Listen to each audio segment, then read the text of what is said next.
It's Christian with BeatsTV. I'm here with the legends from the Snowdroppers from Sydney. How are we, boys? You. Hello. Hello, thanks for having us. Very well, thank you. You said you wouldn't say anything, mate, but we've already got one word, one syllable down. At least 3 to go. The boys are playing here at Friday Live at the Helm on the Sunshine Coast as part of a pretty decent tour on the back of a new release, The Business, a new album. Speaking of the business, how is the Snowdroppers business going, and what are you guys sort of planning to do in the next, month or two? Business is business, and business is good. What is that from? I don't know. Yeah, I think you just made that I think I just made that up just then. popular, that saying. It's got meme written all over it. Yeah. Business is business, and business is good. Yes, well, we've just kicked off touring, do a bit more touring. We do a little bit more touring, follow that up very strategically with just a good healthy dose of touring, and I don't know. Maybe some more touring. Yeah, touring. Just for good measure. Yeah, just because you can't do too much touring. We're saying, Well, you can. We're sitting in the hotel, like when we're not touring, maybe we just go and like rent some hotels and just sit in them just to experience, watch movies and go out, eat a bistro meal. Generally wait around. Yeah. There's nothing more I want to do than hang out with these guys when I don't have to. Yeah. So on that, you guys have, formed back in 2007. So you're coming up on 8 years, almost cracking the 10, and for a 10-year band in Australia, it's not too common. Most bands hit the scene and break up after 3 or 4. Or they do really well and like go overseas or something. Like, is that, Yeah, well, Get in, make the money, get out. get the fuck out. We didn't want to do that. We didn't want to be conventional. So we've gotten in, and then we decided. Haven't made the money, but Didn't want to. Too easy. it wasn't a priority. Mainstream. Yeah, still out. We just want to get in, do this other stuff, and then not get out. We're idiots. But have integrity. Hey, do we get long service leave? I'm just hanging around for 10 years. There must be a 3-month payday. Yeah, to go and watch. Yeah. But equaling that out to, $18 per week over, you'll come out with a few hundred each. It'll be large. Anyway, back to the question. How do you, obviously 8 years is a long time, man, as a band, and it's tough in a tour band and touring around and getting along, and there's always peaks and troughs. How do you guys stay as a unit and stay happy? That is a phenomenal question. That is actually a really, really good question. I don't think we've ever been asked that. And subsequently, I don't have an answer for that. I genuinely don't know. So I know this. It's actually pure and simple. It's just shit humour that we can. It's basically give each other shit. Over and over and over again. And we live in this like fantasy world that just gets more and more elaborate, where it's like, imagine if Predator 2 was on TV, and because that's elaborate. That's the elaborate. That's as far as May have happened. hey, you don't want to. If you dream too big, no, we can't talk about the other stuff. But Integrity, imagination, maybe not so much. Yeah. I think it's just definitely humour, to be honest. But you guys must be mates when you're not touring, you're catching up, or I honestly think you begin as mates, and then literally, and I do mean this, lads, it becomes like a brotherhood, like a family. But like families, you really know how to piss your brother off, don't you? You really know how to press his buttons. So while there is a lot of love, we also give each other. I usually try and keep the button pressing up my sleeve in case I need it, but you guys are just we just beep, bop, bop, bop, beep. It's like a vending machine. So last night you played a great gig at Big Sound. It is a tough thing to do. 20 minutes, do your shit and nail it. But I thought you guys had a great vibe. What are your thoughts on those sort of industry events and bringing yourself to the industry as opposed to bringing yourself to the fans? I don't like them. There was a moment where you're like, I hope you're enjoying your little industry party. I think that's the one thing that actually you kind of ask how we survive. That's I think the only thing that has actually gotten harder is just putting up with all the rigmarole of that and jumping through the hoops and whatnot. Yeah, kind of. Here we are. Yeah, the dog and pony show.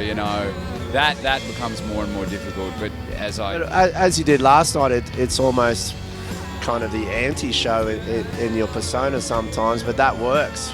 People love that as well.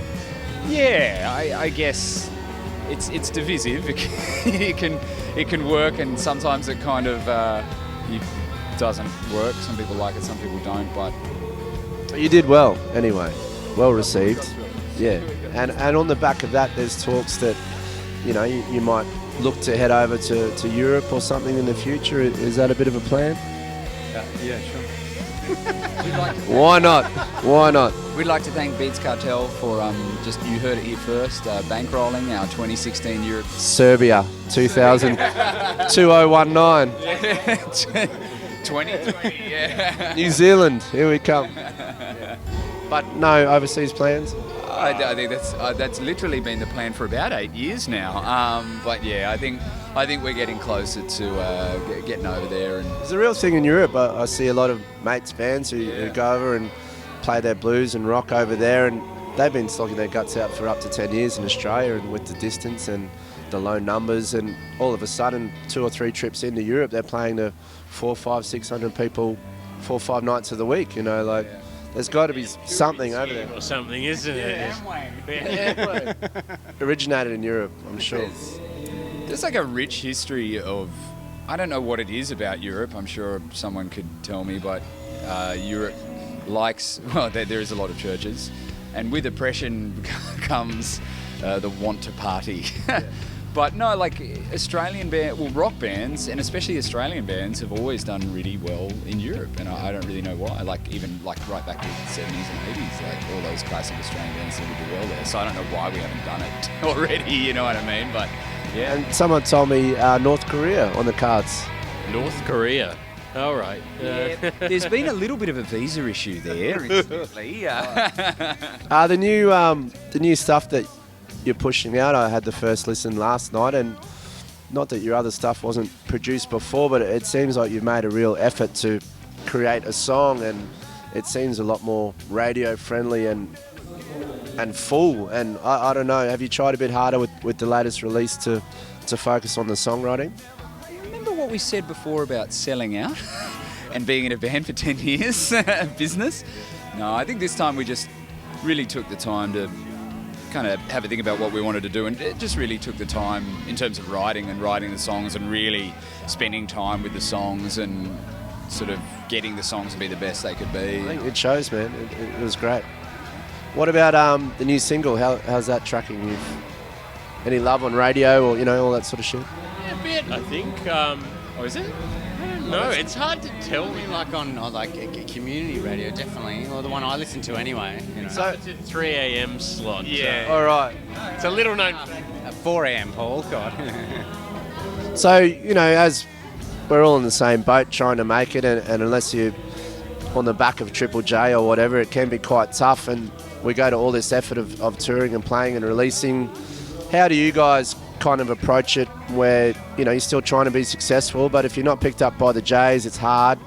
Are you guys approaching it in a different way, or there's any other angles you're doing to try and make yourself successful? I mean, at the end of the day, what are you going to do? Not play because Triple J don't play? Do you know what I mean? Like, you can't think about it too much. It's just kind of like you do what you do. You put shows on and you play them and you write songs and you record them. Like, if you start thinking about it too much, yeah, it's a dark night of the soul. What about for musos coming up? And at Beats we work with a lot of up and coming musos. Any tips for either on the road or just starting out that you've found over your 8 years of playing that might help someone? Frothies. Frothies. Yes. Many froths. That's it, mate. That's all I can. Keep frothing. I actually read, it was an interview recently. I'm a big Mark Lanigan fan, and I read an interview with him recently, and I don't know if he was lying or not, but he said, and this is generally what I would say to an up-and-coming band now is that music is its own reward. I think it's very easy to kind of get distracted by the business side of things. So I think at the end of the day, if you just enjoy playing, that is its own reward. Yeah, and like getting up on stage and doing whatever you're doing. What's the point? Like, you know, you're not going to make any money from it. Like, so you might as well have a good time doing it. Right, sweet. So you're still deep into this tour. How many more dates do you have left on this run? What seems like 1,000, but in actuality is probably what do we about... got? We got South Australia. We got some more Brisbane ones. We got Tasmania, Melbourne, WA. 15 approx. Wow, so you're still at the start of this tour. Yeah. Very fresh. Yeah, very, very fresh, yeah. And the Sunshine Coast, you've been here a couple of times. You've played the Old Soul Bar and the Woombye Pub. And anything to take away from the Sunshine Coast? When you think of the Sunshine Coast, what do you think of?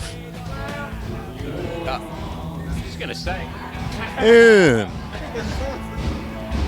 It's not very fucking sunny, is it? We've let you down. Anyway, great question. What do You come to all these regional areas, and surely there's little memories of each. One thing we're excited about is Clive Palmer's Dinosaur World. Have you been? The resort's on a bit of hiatus. Is it? Clive has stepped out. It was approaching bankruptcy, and the moment he put dinosaurs on a PGA golf course is when things started going wrong. He lost his PGA status. People stopped coming. The golf ended. Now he's approaching bankruptcy, but still potentially Prime Minister of the country. To be honest, I mean, I think fault really there lies with the PGA. I mean, they could have had a really good opportunity to have like a hole at the end of like a dinosaur's neck, and you had to, you know what I mean? It's like the ball Putt. goes out. And then you slide down the back like Fred Flintstone. Yeah, it's like, or they could have had like a little windmill, and you have to hit it through the windmill. You know what I mean? Tiger Woods would be up for that. He would get behind it. Hey, just wrapping things up. We've got the Snowdroppers tonight at Friday Live at the Helm on the Sunshine Coast. Good bunch of dudes. They've got a new album out called The Business. Go and check it out online and purchase it. Any last words, mate? Thank you, boys. Thank you, man. Thanks very much. Thank you. I'm Christian for BeatsTV. Thank you. Oh, okay. Well done, mate. Christian for BeatsTV, signing out. See you later. Thank you, lads.